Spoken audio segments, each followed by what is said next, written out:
I don't know if you counted to 5 and waved at me or if you said 3, 2, 1, go. I'm on. Are you on? Hello? Oh. We're here. We're here. We're back. And better than ever. Sure. Thanks for joining us. Last week, we had a riveting conversation about the placement of the 12 tribes. It was a great time. Do you remember what tribe ended up in the wrong spot? Dan. Tribe of Dan. Yes. Great job. Where were they supposed to be?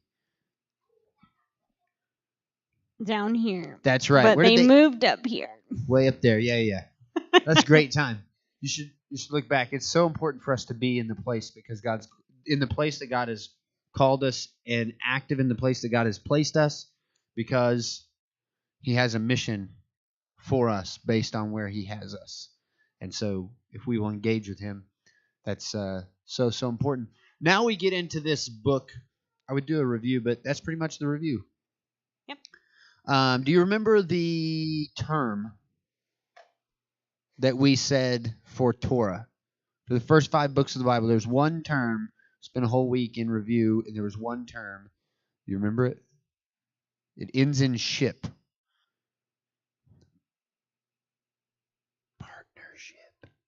Partnership. That's a great one. Really good. You're so good at this. I was thinking of like a Hebrew word. And I'm like, Not a Hebrew word. No. What would end in ship? We'll get to the Hebrew words when we get into the prophets. But no. Okay. Partnership. God is looking for a partner.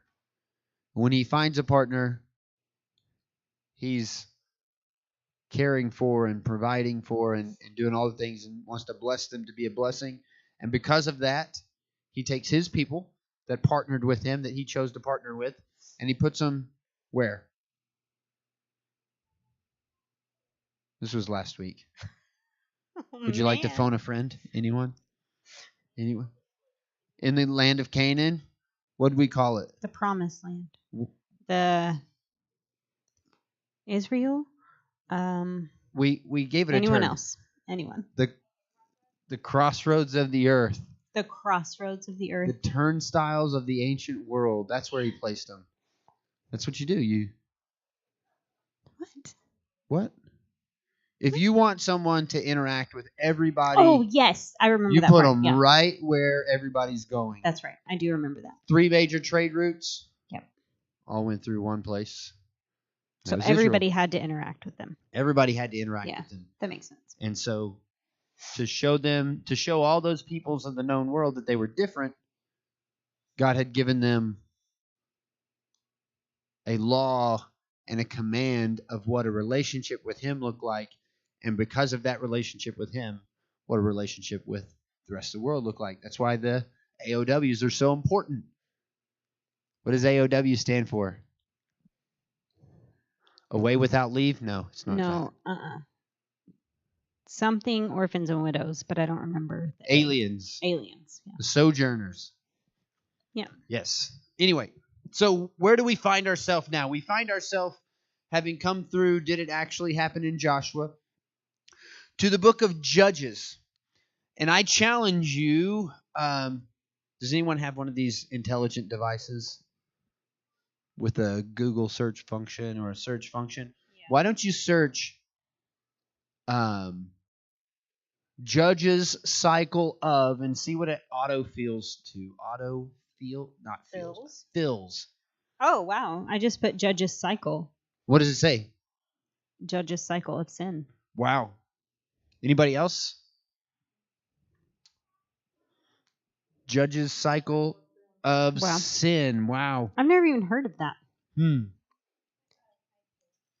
Yeah, there's a whole pictographs. I mean, wow. This is a major thing that is spoken about, that is taught about, and we're going to talk about it today. What is the cycle of the book of Judges? And I'm going to break it down as the basics. There are 6 steps to the basic cycle that's going on here in Judges. And what does it look like? It starts out with the people of God are living in peace. Oh, it's so peaceful and nice. What is peace like? It's like a river. Yes. Peace like a river. Yeah. Yeah. So what happens? What happens when you have peaceful times? When you don't have stress? I feel like the answer is nothing. Isn't Yeah. there a? I Yeah, have no not idea, not really honestly. sure. I haven't experienced yet, but I hear I hear that nothing happens. that strong men make good times. Good time make Oh, weak men. Weak men men make hard. hard times. You said Hard times make strong men. There you Strong go. men make good times. Good times make weak men. Weak men make bring hard times. Yeah. What does that look like in the book of Judges? What it looks like is got a bunch of peace, and then we get a bunch of sinfulness. Because good times make weak men. Because they make weak men. Yep. Hey, I've got all the pleasures that I could ever want, and I have all the blessings, and I don't have anybody holding me back. I can live how I want. And God has to step in and deal with it.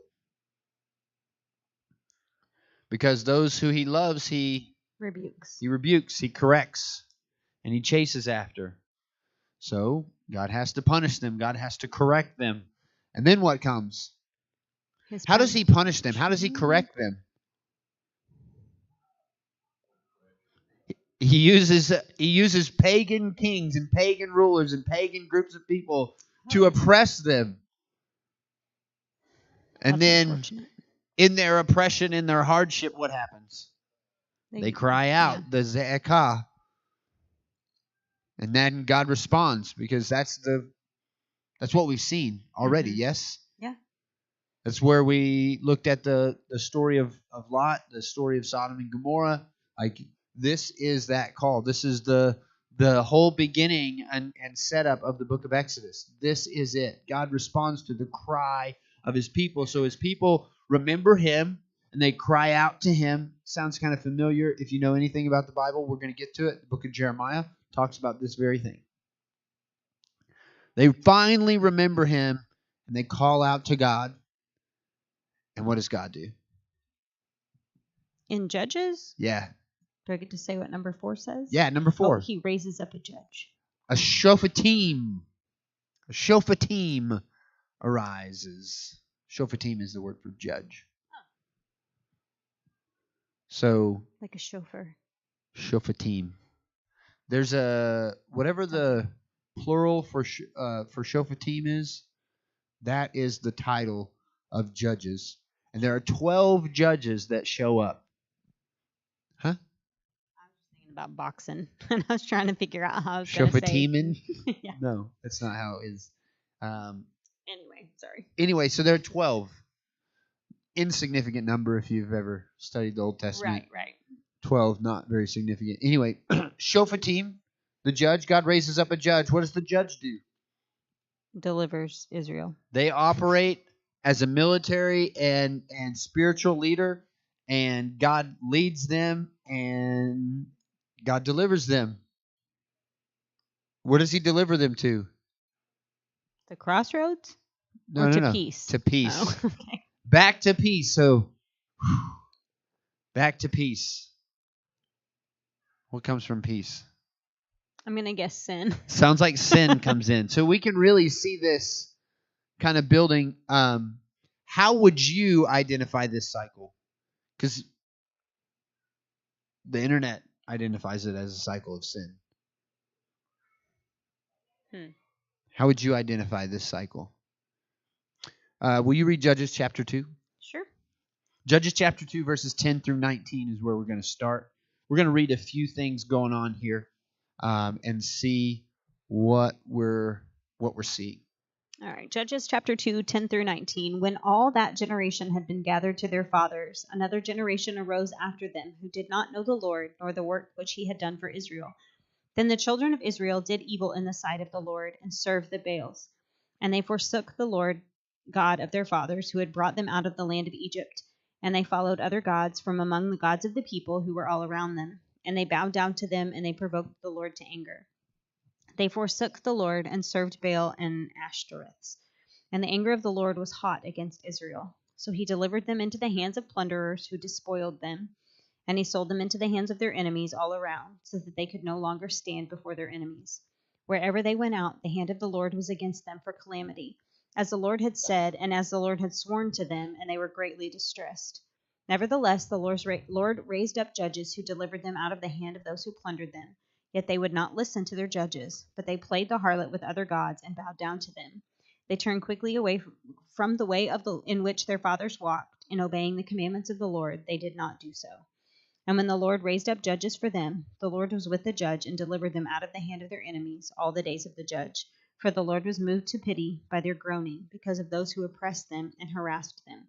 And it came to pass, when the judge was dead, that they reverted, and behaved more corruptly than their fathers, by following other gods to serve them and bow down to them. They did not cease from their own doings, nor from their stubborn way. Well, that's exciting. What a great introduction to the book of Judges. It's so frustrating to read that.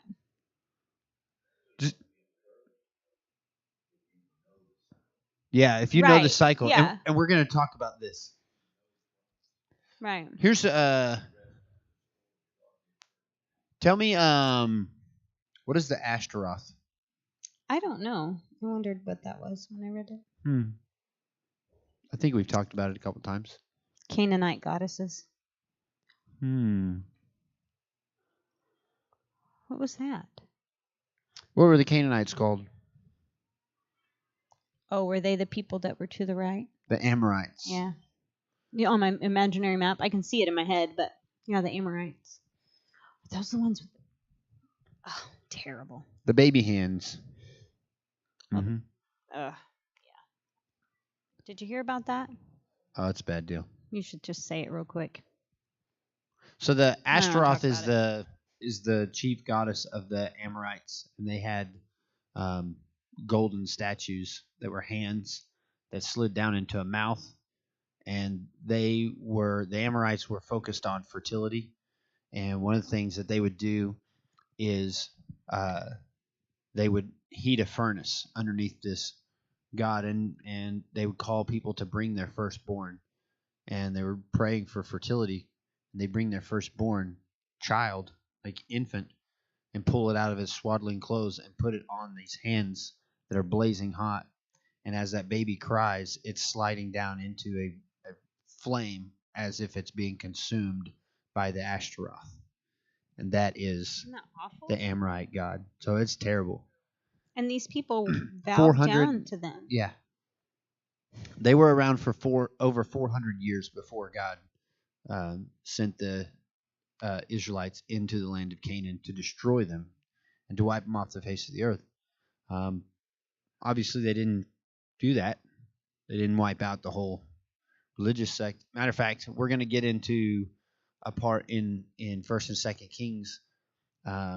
Elijah fights against this very thing. Anyway, crazy. Awesome. So, bad deal is what we're looking at here, right? It pretty much just said what we just said. What this said, yeah. Yeah. Well, let's go on. See what else happens. Judges chapter 3, verses 7. And we're going to go through the beginning of verse 15. We're going to be introduced to the first two of the judges, Othniel and Ehud. Do you want to read the names, or you want me to just... I got it. Okay. Verse 7 through the first part of 15. You got it? Ending at left-handed. Is that where that ends? Probably. I don't have an A or a B. Left-handed man. So the children of Israel did evil in the sight of the Lord. They forgot the Lord their God and served the Baals and Asherahs. Therefore the anger of the Lord was hot against Israel, and he sold them into the hand of Cushan, king of Mesopotamia. I skipped his middle name. It's fine. Rishathaim. And the children of Israel served Cushan 8 years. When the children of Israel cried out to the Lord raised up a deliverer for the children of Israel, who delivered them. Othniel, the son of Kenaz, Caleb's younger brother.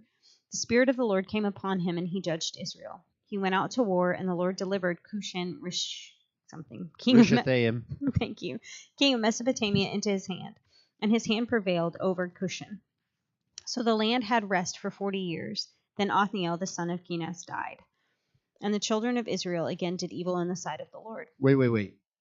What? Othniel died? Unfortunately. And then what did they do? They did evil again in the sight of the Lord. Sad So, day. what happens? This one? The next one's Punishment? punishment? Yeah. And it was, that's terrible. The Lord strengthened Eglon. King of Moab against Israel, because they had done evil in the sight of the Lord. Then he gathered to himself the people of Ammon and Amalek, went and defeated Israel, and took possession of the city of palms. So the children of Israel served Eglon, king of Moab, 18 years. But when the children of Israel cried out to the Lord raised up a deliverer for them, Ehud, the son of Gera, the Benjamite, a left-handed man, because the Benjamites were Yeah, a bunch of left-handed. lefties who were good with a sling and a stone. Pretty good. We're going to get to that later. Man, it sounds like we're in the same I feel like vein. I'm reading the same story. Let me Same pick song, up, different verse kind of thing. Let me pick up in Judges chapter 4, verse 1. And the people of Israel again did what was evil in the sight of the Lord after Ehud died. And the Lord sold them into the hand of Jabin, king of Canaan, who reigned in Hazor. The commander of his army was Sisera, who lived in Harosheth Hagoyim. Then the people of Israel cried out to the Lord for help, for he had 900 chariots of iron. Like, that's an important statement. And he oppressed the people of Israel cruelly for 20 years. Now Deborah, a prophetess, the wife of Lapidoth, was judging Israel at that time, and she used to sit under the palm of Deborah between Ramah and Bethel in the hill country of Ephraim, and the people of Israel came up to her for judgment.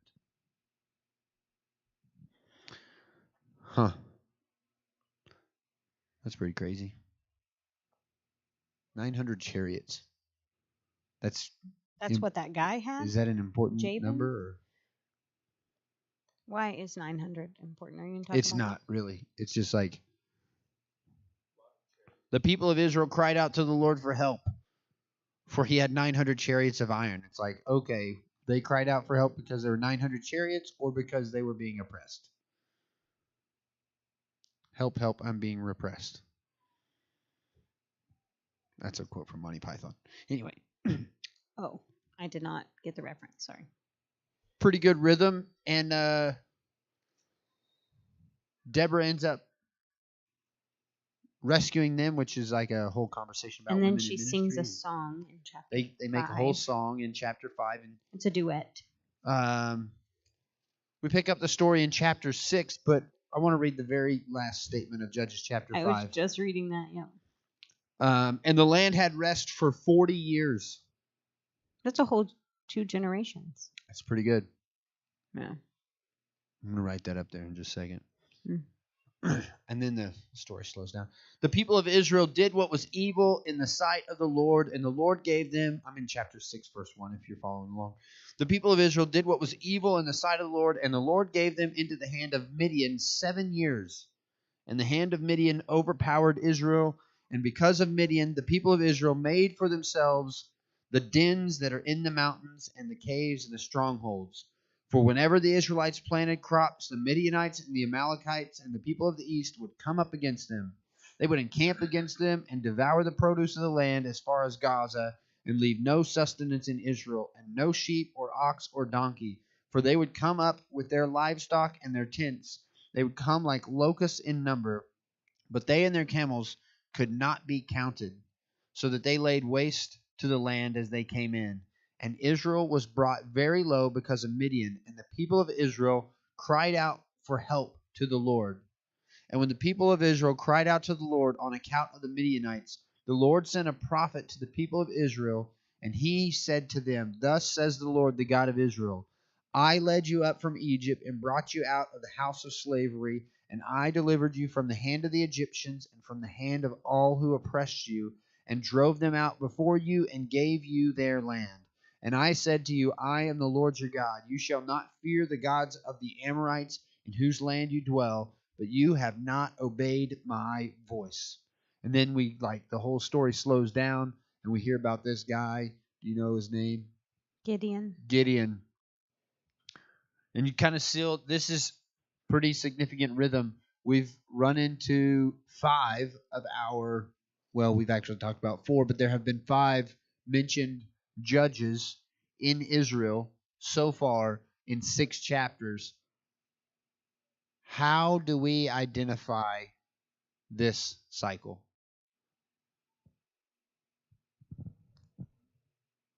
Like, my first response is it's cyclical. Like, I mean, it just keeps happening again and again and again. But I want to say it's insanity, but they're not expecting a different result, are they? I don't know that they expect anything. I think they're expecting to be able to have the peace that God gives them and live however they want, and nothing else change. Sounds kind of familiar to people today. Crazy. Hey, since we've read so far, Othniel, they were oppressed for 8 years before the people cried out. How many years of rest did he get? I don't know. Was that It's in Judges chapter 3. In 3? 40, yes. 40?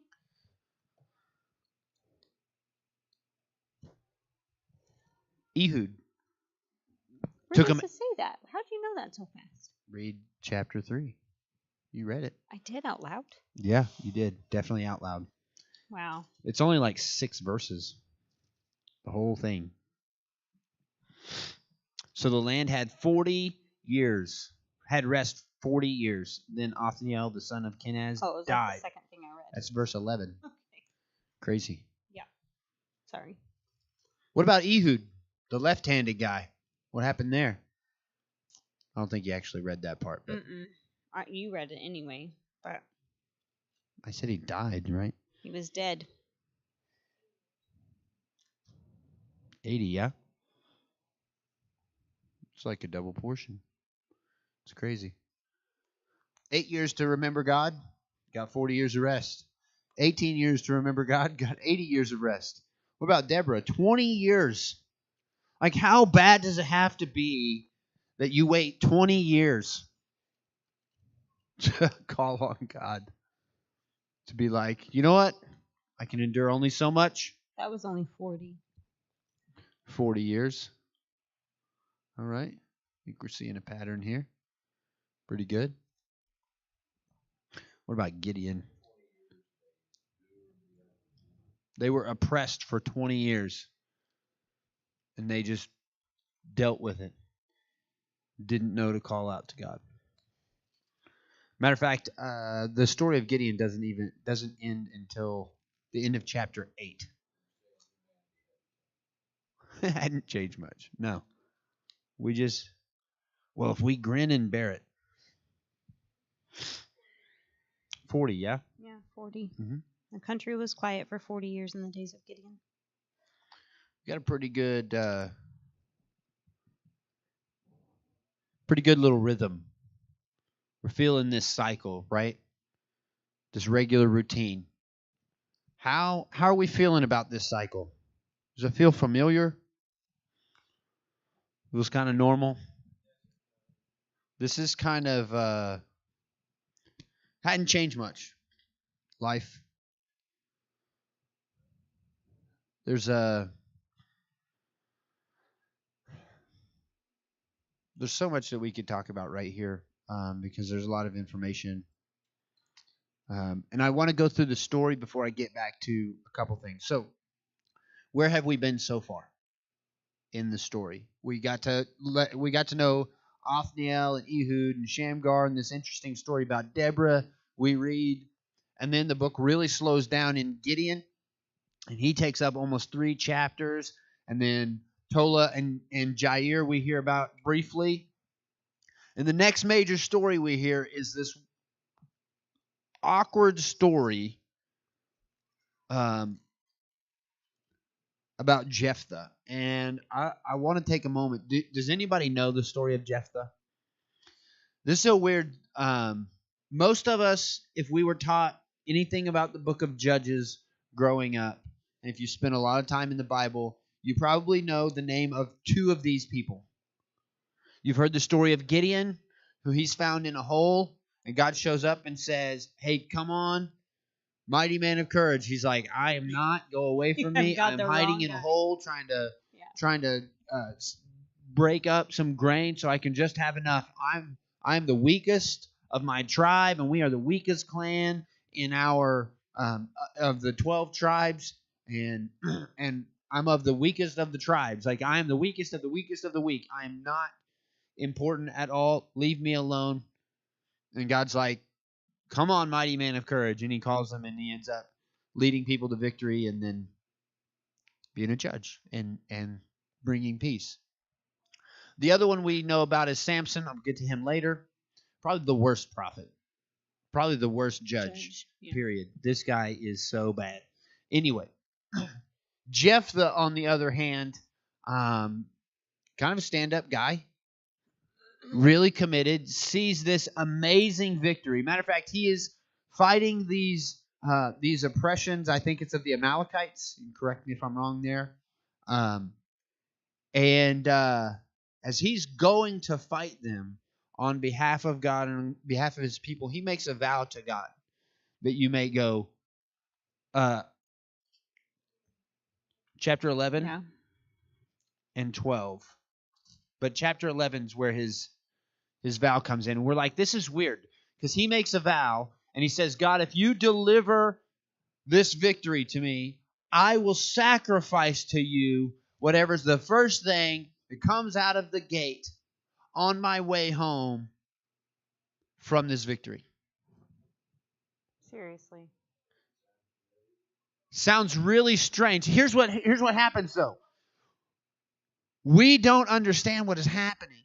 So normally there's two different types of housing structures. There's a horseshoe that has all the rooms around the outside in this courtyard in the middle. That courtyard would have been the containing of the gate. What would be in that courtyard? Livestock. Yeah. Most likely he's actually a multi-level dwelling, like 2 or 3 stories, and the first level is all livestock. So he's not meaning. So he's family thinking, member comes the to first run to thing I'm going to see, I'm going to show up and I'm going to see a goat or a calf or something coming from where the water is. Because where do you build your house? And where do you build your cities? If you're out in the plains, you build it close to water. Water source is the first thing. So if you build a well and you're establishing your homestead, you're building a well, and you're building your home around the well, because that water at home is where you want all the animals to come back to. And it's also where you want the easiest access to it. And if you build your walls of your house and the walls of your compound, then the access to that water is inside your house, inside your controlled space, just like a mini city. That's how you have to build your home at this time. Making his way home, and his little girl. Yeah, I read ahead. How disappointing. His little girl is excited to see Dad home victorious and is the first thing to run out the gate to come visit him. And we can have a great discussion over which commandment is the weightiest. Which one carries the most weight?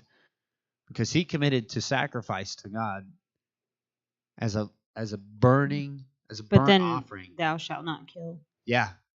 Or love your neighbor as yourself. Like you can go down the line. Or what about whoever makes a vow with God? If he doesn't complete it, there's no forgiveness for him. Which one's more important? I mean, just a tragic thing that happens.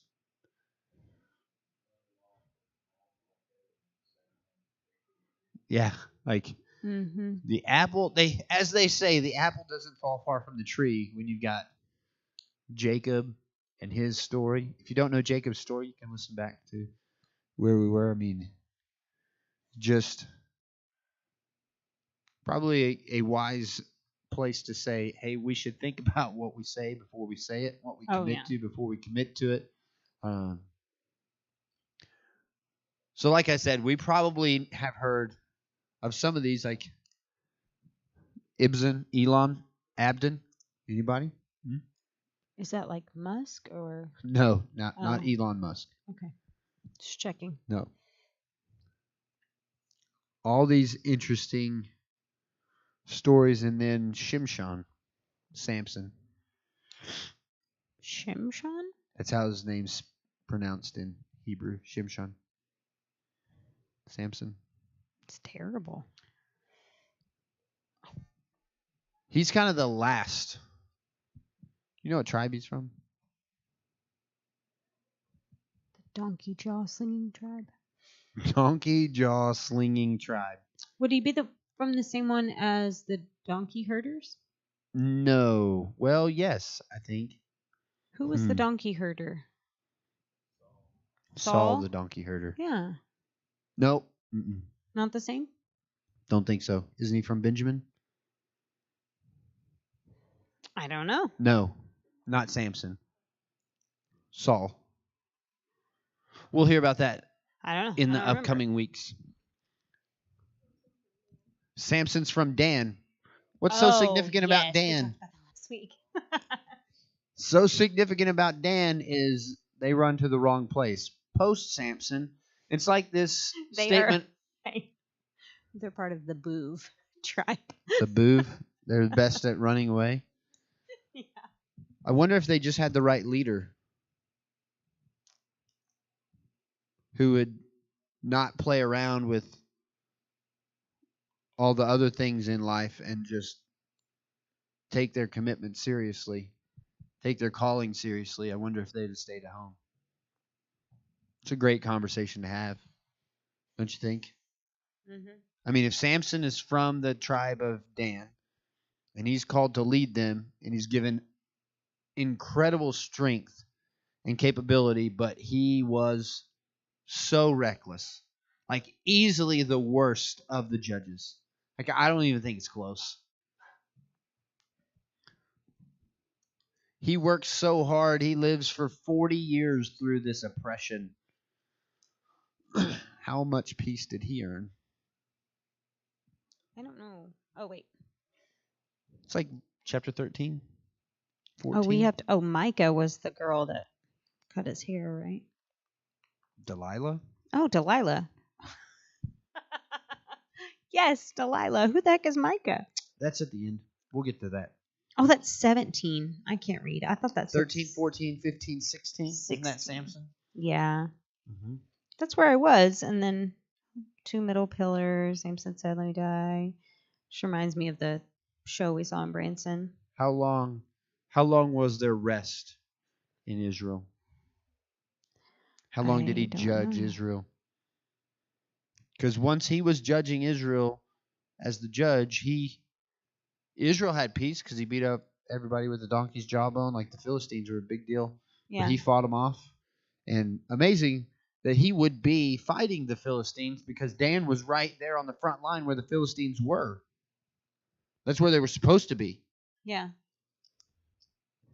But then the Philistines, kill off your mightiest warrior. You run away and hide. Crazy.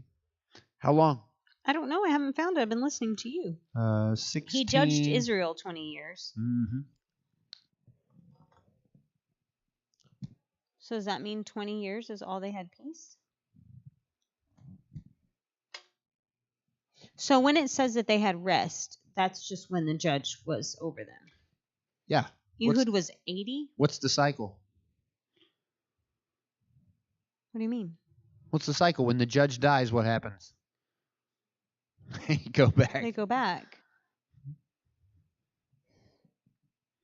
And the book of Judges continues. Yeah, we're going to get to that story at the end. There's a story after this that doesn't have a judge involved. And we're going to get to that probably this week, maybe. But tell me, why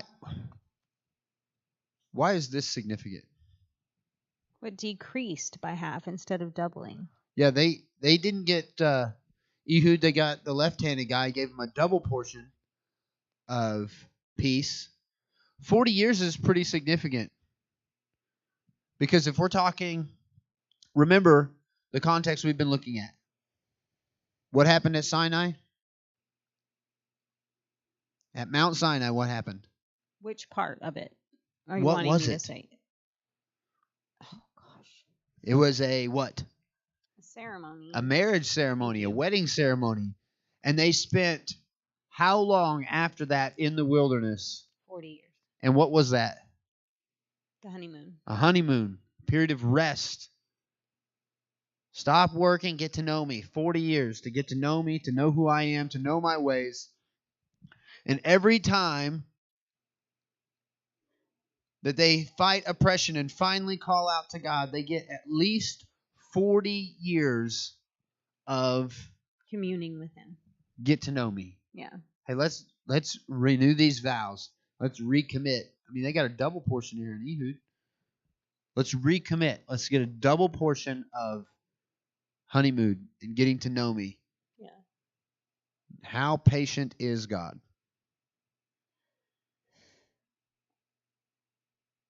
I feel like that's pretty Until patient. he's not. Yeah. So the question is, how patient I is know. God? I don't know. I feel like 20 years is still pretty gracious. Well, in comparison to... Well, in comparison to 40, it's half, but So how patient is God? I don't know. Only he knows, and he's not telling. Ooh, that's a good line. Thank I like you. it. How patient is God for people who are trying to follow God? Trying to follow his ways. I feel like he's very patient. Even if they mess it up. He's patient. Mm-hmm. There's a term used, steadfast love. His steadfast love, how long does it endure? Forever. Forever.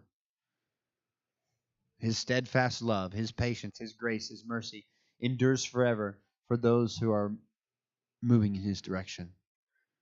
How many people moving in his direction mess up? Every last one of them. Every last one of them. And what does God do? Does he run from them? No, he pursues them. He pursues them. I would argue that this cycle is not about sin. I would argue that this cycle is about God's grace. This cycle speaks to the loving nature and the patience and the perseverance of God after his people. Because he's seeking a what? Relationship. He's seeking a partner. He's seeking a relationship. Yeah. A partnership. And if you're a willing participant to partner with God and to get to know him, how patient is he? It says in the New Testament, it says that his mercy is new Every morning. every morning. Is it Proverbs that says a righteous man falls down 7 times? Mm-hmm. But what does he do? Gets back up. Gets back up. We're not the people who don't fall down. Right. Like, that's not the point. The point is, if we focus on sin as the central point of this cycle, I think we're missing it. It's the forgiveness.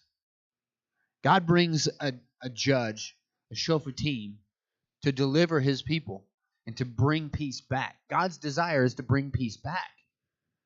And if we're pursuing after him, he's going to continue to bring peace. Like, isn't that what Psalm 25 said? That if a righteous man goes in a direction, that God's going to bless him in that direction. Did he say what direction that has to be? But he's just a righteous person going in a direction. Like, if you're a righteous person called by God and working your tail off to get to know him, he's going to bless you. He's going to give favor and grace and a measure of peace that doesn't really make a whole lot of sense. And you're like, well, my life feels like chaos. Yeah, but God is blessing you in the middle of that chaos because He's providing clarity. Some people are dealing with chaos and it just overwhelms them. But we as believers should be able to endure a certain amount of chaos and continue moving forward. So that's the first question. How much patience does God have for the people who are pursuing after him? But then the other question is, how much patience does God have for those who are rebelling, intentionally rebelling, and running away from him?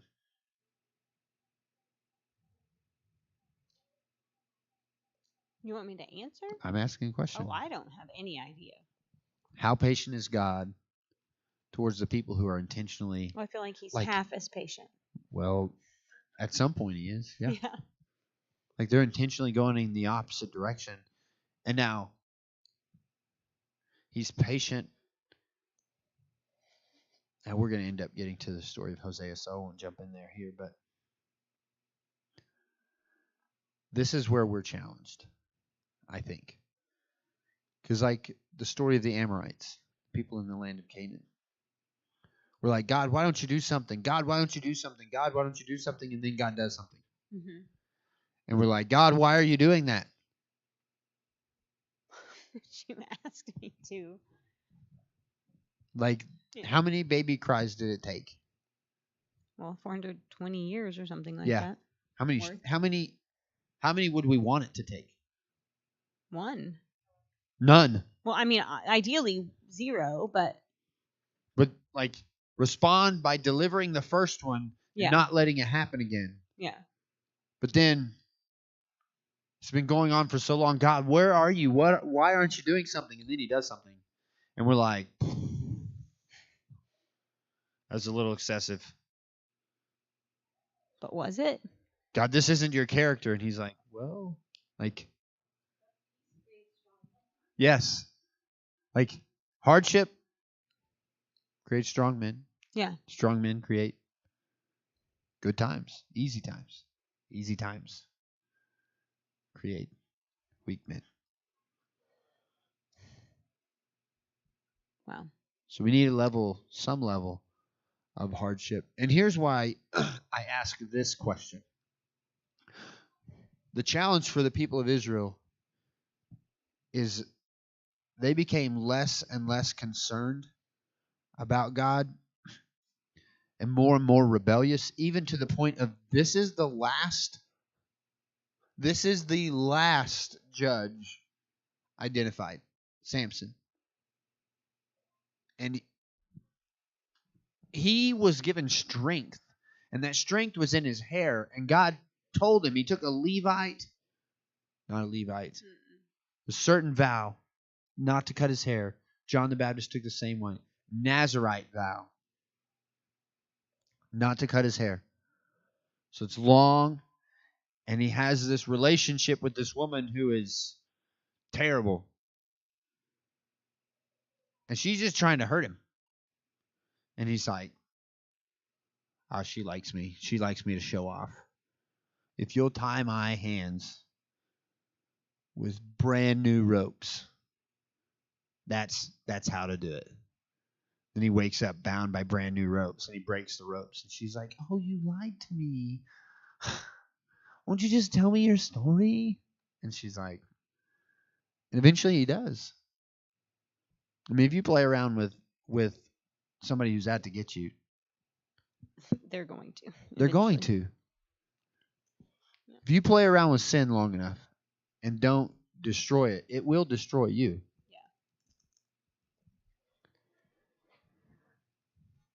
God has unlimited amount of patience for people who are pursuing after him. Unlimited amount of grace for people who are pursuing after him. But what happens when we become the anti-story?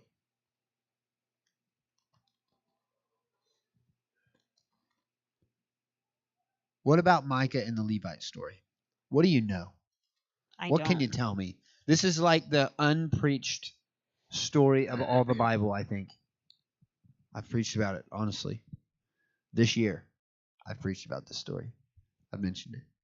Okay, I will probably remember once you... Judges chapter 17. Let me tell you about Micah and the Levite. Micah's a woman. No. No, it's not. Micah is a man. Yeah. Pursuing after his wife, his concubine. His concubine ends up in the city of Levi. And he comes to get her. And the Levite,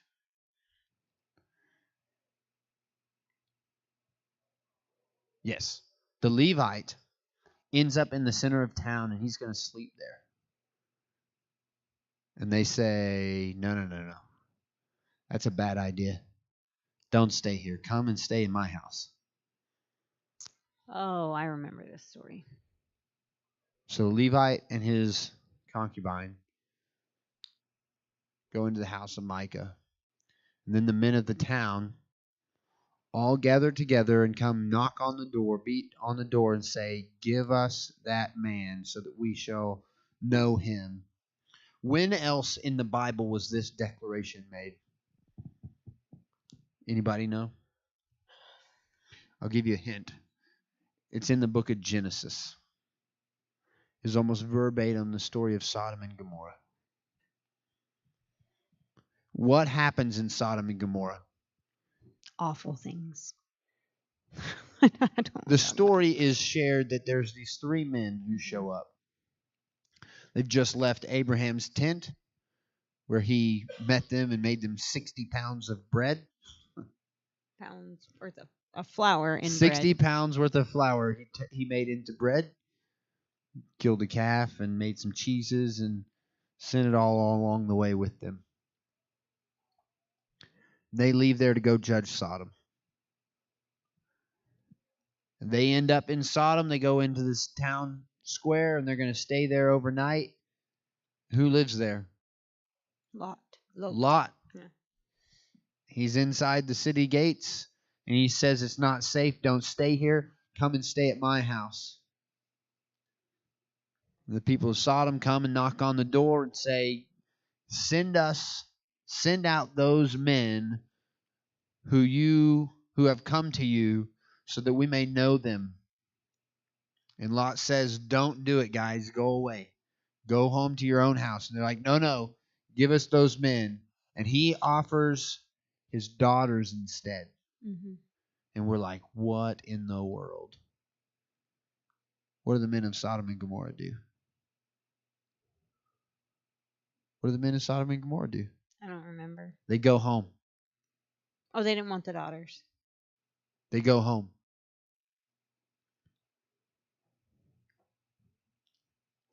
The Levite and Micah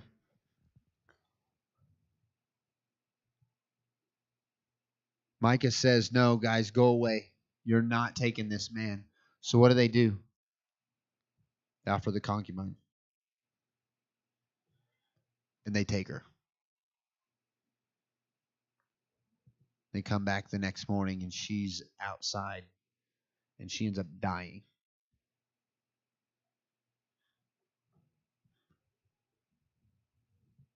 How much patience does God have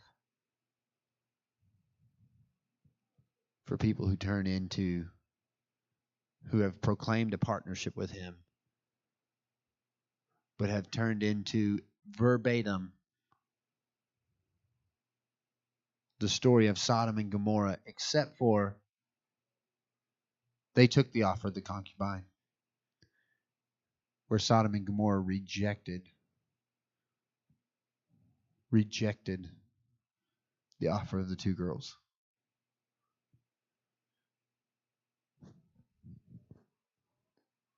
What happened? What ended up happening with Sodom and Gomorrah again?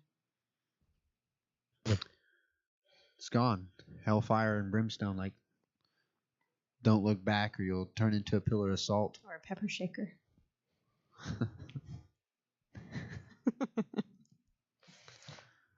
That's what happens with Lot's wife, right? Mm-hmm. This is the direction of the story when we forsake the grace of God. The patience of God. Here's what's really crazy. The God's patience for his people still is extended because, well, he doesn't kill them all. There's more to the story after this. Like they cause a civil war. So much so that they kill all of the women and have to go get, nobody will give wives to the kids. Of the Benjamites? Mm-hmm. Oh, yeah. And so they have proven they need someone who is ordained by God to lead them. And what's that king called to? Where is that king called to lead them to? He talks about it in Deuteronomy. I feel like I'm under the scrutiny Well, of there's a you. whole Like bunch of people I'm that don't taking know. a test and you just keep No. looking at me and I don't know all the answers and I really wish you'd stop that.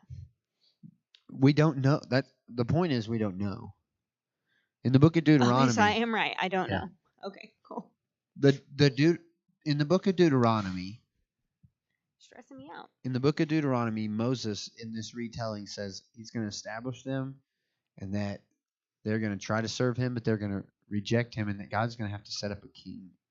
They're going to ask for a king, and God's going to give it to them because it's what they need.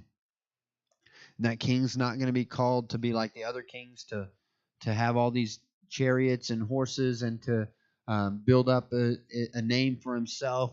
And he even specifically says, don't go down to Egypt and get horses. Like he has all of these things, and we're going to review that later on.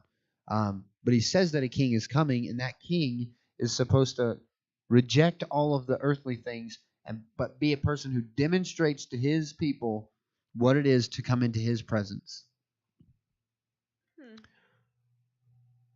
And the first king established in Israel Yes. is Saul. Yeah, not very good. And we're like there's a lot of people who preach and teach that, well, Saul wasn't anointed by God, and that's not true at all. Saul was specifically handpicked by God. And if you think that it wasn't for some reason other than the Benjamites, just like these people who did this and created a civil war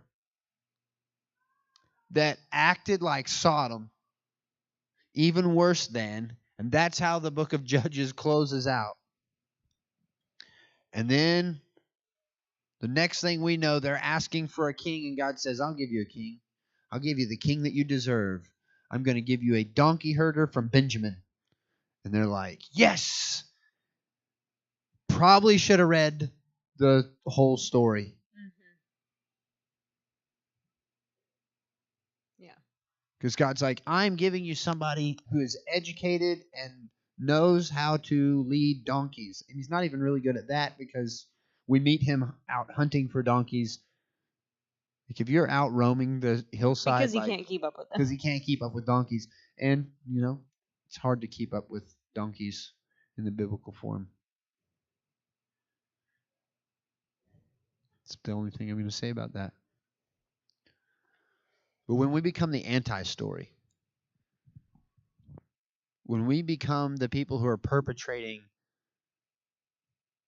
and are the oppressors, like we look forward in the story and we hear about these judges or the prophets that are come to warn all the people, I'm telling you, like when we become the anti-story, when we go from being the people who are bringing the grace and mercy and the forgiveness of God and the pursuit of God and trusting his story and blessing the sojourner and the being the place of refuge for the aliens, the orphans, and the widows, when we become the anti-story and become the oppressor and start building an empire to ourselves, God starts standing in our way.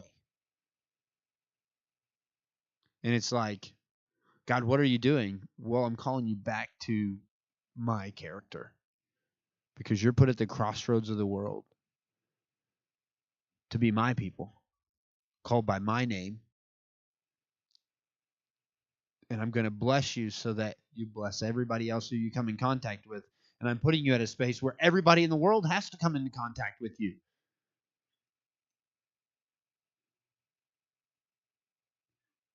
And This is the book of Judges. There's so much for us to talk about, and we're going to, like, if you have questions, we're about to have some small group time of, like, ask all your questions that you want. We'll talk through it. We'll figure it out.